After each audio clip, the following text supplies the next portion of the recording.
មនុស្សដែលស្រឡាញ់អ្នកហើយអាចយកអ្នកដាក់ក្នុងបេះដូងបានគឺមិនមែនដោយសារអ្នកនៅក្មេងឬក៏អ្នកស្រស់ស្អាតនោះទេប៉ុន្តែ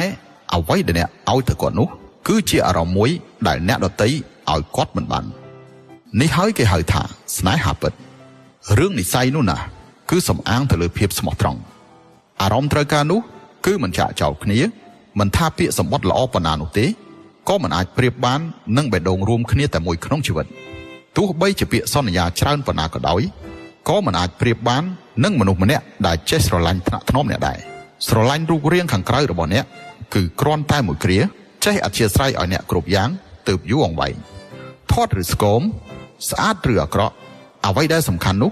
គឺនៅត្រង់ថាតើអ្នកណាកំពុងរីករាយដូច្នេះហើយទោះបីជារវល់ប៉ុណ្ណា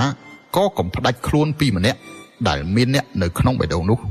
ចេះស្រឡាញ់ថែរក្សាទើបស័ក្តិសមក្នុងការទទួលបានយ៉ាងណាអូននៅតែជា